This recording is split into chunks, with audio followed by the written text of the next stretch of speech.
pembahasan sains kali ini, kita akan membahas tentang berita yang terupdate. Apa itu? Coronavirus. Apa itu corona? Yuk kita bahas, lihat tayangan berikut ini ya. Nama coronavirus berasal dari bahasa Latin corona yang berarti mahkota atau halo. Di bawah mikroskop elektron, gambar virus tampak seperti lingkaran sinar yang mengelilingi matahari. Menurut WHO, coronavirus atau COV adalah keluarga besar virus yang menyebabkan penyakit mulai dari flu biasa hingga penyakit yang lebih parah seperti Middle East Respiratory Syndrome atau sindrom pernafasan Timur Tengah disebut MERS-CoV yang terjadi di Arab Saudi pada tahun 2012 dan juga Severe Acute Respiratory Syndrome atau sindrom pernafasan akut disebut SARS-CoV yang terjadi di Cina pada tahun 2003. Lalu jenis virus corona yang baru ditemukan menyebabkan penyakit COVID-19 atau Coronavirus Disease 19. Virus corona tergolong zoonotik, yang artinya dapat menular dari hewan vertebrata ke manusia ataupun sebaliknya. SARS misalnya, ditransmisikan dari luwak ke manusia, sementara MERS ditransmisikan dari unta ke manusia. Menurut berbagai informasi, beberapa jenis virus corona terdapat di beberapa hewan yang hingga saat ini belum menginfeksi manusia. COVID-19 adalah sebuah penyakit infeksi yang disebabkan oleh virus jenis baru yang sebelumnya tidak diidentifikasi pada manusia. Virus dan penyakit baru ini tidak diketahui sebelum akhirnya mewabah di Wuhan, Cina pada Desember 2019. Bagaimana virus corona menyerang tubuh kita? Mungkin itu jadi pertanyaan kita semua. Kita udah tahu gimana virus corona udah menginfeksi 1 juta orang di seluruh dunia sampai saat ini. Tapi yang mungkin belum banyak kita tahu, sebenarnya gimana sih virus ini nyerang tubuh kita? Mengapa infeksi virus ini bisa mematikan? Semua dimulai dari sini. Ketika virus corona masuk ke tubuh kita lewat percikan batuk atau bersin orang yang positif, baik secara langsung atau waktu kita nyentuh benda yang udah terkena percikannya dan gak cuci tangan setelahnya. Kalau udah gitu, si virus masuk lewat saluran pernapasan dan bergerak terus menuju sasaran utamanya, paru-paru.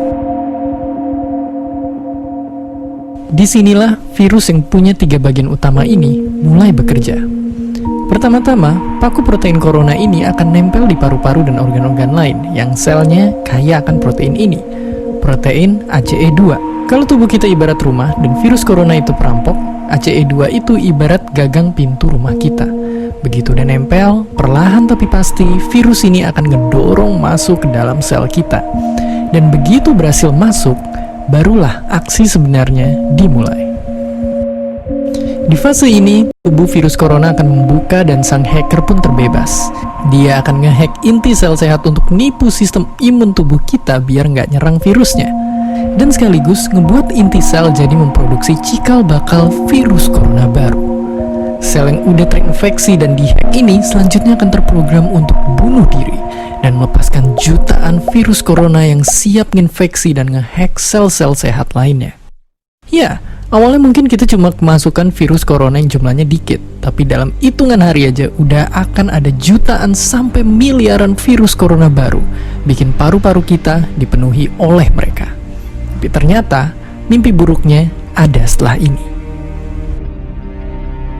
Ya, ketika virusnya udah menuhin paru-paru kita, sistem imun kita bakalan ngerespon ibarat polisi dan tentara yang meluncur ke tempat kejadian perkara. Tapi inilah yang bikin ngeri. Di sini, virus corona jadi penipu ulung yang bisa ngakalin sistem imun kita. Mereka bikin sistem imun nyerang membabi buta, termasuk nyerang sel-sel sehat kita. Mereka jadi nggak tahu mana kawan, mana lawan, dan perlahan-lahan jadi senjata makan tuan. Buat sebagian besar kasus, kejadian ini emang nggak berlangsung lama. Karena kalau sistem imun kita kuat, mereka pun akan bisa menang dari segala taktik virus corona. Tapi terkadang tubuh kita sedang lemah, dan kalau udah gitu efeknya bisa parah. Kita bisa kena radang paru-paru akibat sel sehat di sini yang udah nggak bisa nahan bakteri pneumonia. Malahan buat kasus yang kritis, bakteri ini nggak berhenti di sana. Mereka bisa masuk ke aliran darah dan akhirnya nyerang seluruh tubuh. Kalau udah begini, bernapas saja bakalan susah banget dan hidup kita ada di tahapan yang sangat kritis.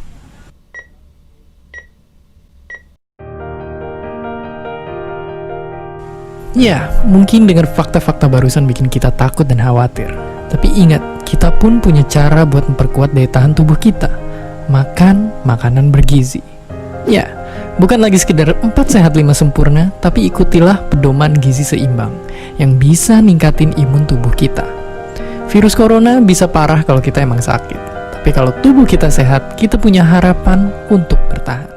Ada beberapa cara yang bisa kita lakukan untuk mencegah virus corona masuk ke tubuh kita. Pertama, rajinlah mencuci tangan, terutama sebelum dan setelah makan, serta setelah kembali dari luar rumah. Jangan lupa untuk mencuci tangan dengan sabun dan air yang mengalir sampai bersih. Kedua, gunakan masker jika bepergian keluar rumah, apalagi kalau teman-teman pergi ke tempat umum, seperti halte bis, stasiun kereta, atau bandara. Ketiga, tutupi hidung dan mulut saat bersin dengan menggunakan tisu atau lengan baju. Keempat, jika memungkinkan, jaga jarak dengan orang yang sedang mengalami flu, batuk, dan demam. Kelima, selalu makan telur dan daging yang dimasak sampai matang merata. Karena virus ini bisa menyebar lewat daging hewan yang tidak dimasak dengan baik. Dengan melakukan hal-hal tadi, kemungkinan kita terkena virus corona jadi kecil. Thank you for your attention. Semoga video pembelajaran ini dapat bermanfaat untuk kalian.